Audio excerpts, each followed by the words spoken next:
When we started this journey, I promised you a scattering of small places that you probably haven't thought to visit.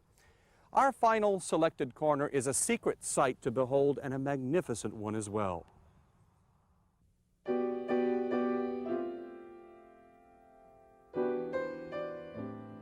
You wouldn't even know it's here. Even some of the people of Crowley don't know it's up here. Up above the Dixie hardware store, there is a tangible slice of bygone fun, a dusty husk of wide-eyed splendor, a tattered and sun-dried shell of a gilded age. This is the Crowley Opera House. Yes, the Opera House, even the people of Crowley have forgotten, is here. There are trap doors through which a vaudeville magician could evaporatize. There is still graffiti on the walls of dressing rooms, and still a comely balustrade of turned cypress. There is left one old flying backdrop against which traveling show people could mount a sappy romantic comedy. It's all right if you're not old enough to remember vaudeville or the ragtag touring companies of second-rate actors. We asked some folks to meet us here on a cold day in Crowley to remember for us. Laura French Culpepper Roos and Mary Alice Freeland. I came to see a minstrel show. I just vaguely remember that. The thing I remember best are the Westerns. Mr. Lyons had many Westerns, and this was something children were allowed to see. So we came to this place, often. Sat in the seats, and they had, steps. I can remember thinking the steps were very, very elegant, very nice. I like that. Well, we came here to silent movies. Also, I saw the first talkie up here with Al Jolson. I also saw vaudeville shows on the stage with animals, that sort of a vaudeville that children would enjoy. The Crowley Opera House was built in 1901 by a flamboyant showman named David Lyons. He had been a farmhand, deputy, and a stable owner, yet he somehow afforded to build this of brick and cypress, costing $18,000. You know that in 1901, $18,000 was a lot of money. He even tore down a successful livery stable to build it. A full year in construction, then it opened. When I was very small, I can remember walking by this place, and Mr. Lyons was always in front. He was a large man, very, very severe. He was interested in what he was doing, and he kept the place in very good order. There were people around all the time. It was a very popular place in Crowley. Well, the dogs would jump through hoops and that sort of thing. Man was on a bicycle riding around. The dogs would ride with him. But it was interesting. Was that big entertainment for a little town? Big entertainment for a little town. That's right. Down the 12-foot wide center aisle the people were ushered, all 1,500 the Opera House could hold. The seats smelled of handcrafted oak. Above your head, the smooth ceiling wafted pine from a curved vaulted ceiling of 1-inch slats, 42,000 of them. There wasn't any color photography from the time in which this opera house was built and flourished. That's why I want to call your attention to something way up here on the balcony, made of cypress, painted a light turquoise, along with copper, gold millwork, and this is the last of the sconces along the balcony. You can see that, well, most of them have either been destroyed or lost. This one is plaster of Paris, through which a light bulb would shine, illuminating the audience in what must have been a wonderful, warm copper glow. In that glow, the people of Crowley enjoyed their opera house, where they saw Babe Ruth and Huey Long stand on the stage, their stage, and orate. I guess the first time I ever went up there was when I was about maybe 10 years old. Not everyone liked the flamboyant showman David Lyons, Mrs. Mildred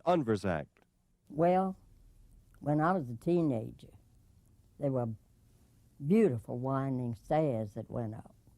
And supposedly in those days they said his girlfriend was a ticket taker. You know, she sold the tickets. And then on the other side, downstairs, was a big popcorn machine. And then we'd go upstairs. And he was very illiterate. His grammar was bad. He was uneducated. And he'd say, "You malicious boys, in the behind instead of the back, I'm going to put you out." And of course, as teenagers, we thought that was hysterical. We all just died laughing. "I don't want any talking here."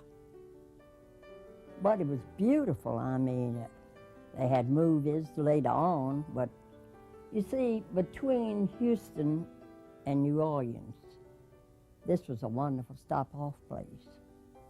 It was Jack Dempsey, but that was too early for me.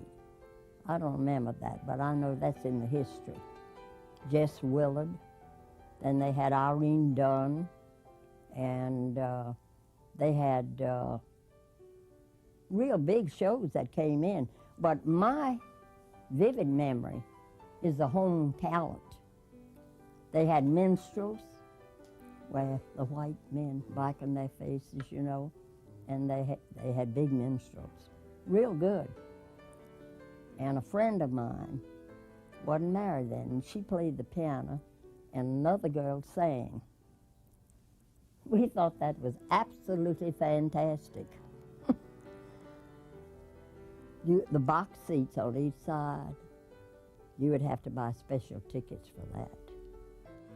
1901. Can you imagine, on the southwest side of South Louisiana, in a little town fast becoming an important trading center, there was an opera house. In this rare film, specially commissioned by David Lyons, a 1915 film crew took their bulky camera around the place for 5 days. This is the result. Amazing, too, that a flickering testament survives. There are so many befores available to describe this place in time. Before television, before rock and roll, before radio, before the Great Depression, before houses had electric light, before the First World War. These were the train stations. This was the firehouse. The horses were named Rock and Riley. This Crowley High School is no more. Harvesting rice. The fairgrounds, racetrack, grandstand, and exhibit hall. This was the last year they had the fair.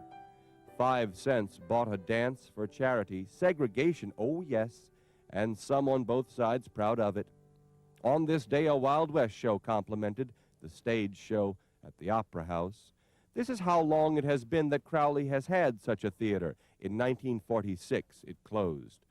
But it's still alive up there above the hardware store.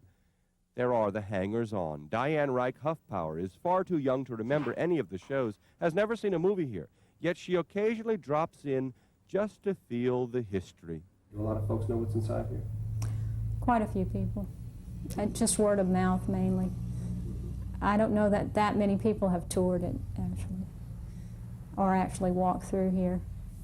Of the ones that did, I'm sure they would get us the same nostalgic feeling that I get.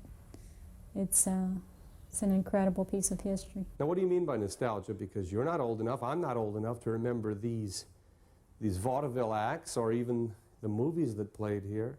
There's just not that many things around in the South or the United States or anywhere that can compare to this place. No, there's an opera house in Wilmington, North Carolina, but it's not nearly as elaborate as this place. It's just all over. You know, there's enough of the place that's left or whatever is here that gives you a feeling of the history and the wonder that was here. If you have no sense of sentimentality, you would call us all crazy for gathering here to tell such ghost stories. You'd have to feel for yourself what has stayed in the millwork. A spirit has taken up in the pressed tin above the opera boxes. There is a phantom in this opera. It's made of the leftover wonder. It's all the applause a century of small towners gave to this fancy place.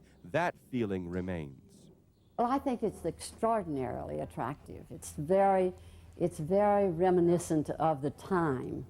And there are so few things that have been left intact as long as this has. It's great to the credit of the people who've owned the building that they've managed to keep as much of it as they have. I think it's important, you know, that people remember the days before they had talkies, the days before they had, you know, other kinds of entertainment. This was an important place in the community. Everyone knew the Opera House, and everyone came.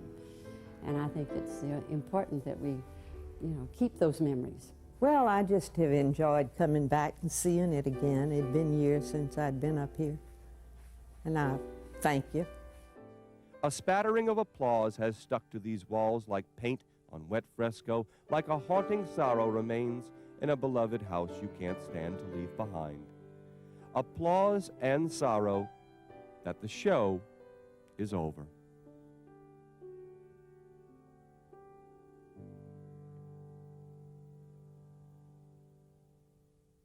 Where are all the forgotten places, all the small corners we are driven to see? Well, they're in every backyard. Sit out on an old porch sometime and unfurl a state map, close your eyes and point. These are just some of the shadows of some of the grandeur you can still find when we search for lost Louisiana. Look for the treasure in all our backyards. All the small places are still there. Look deep and farewell.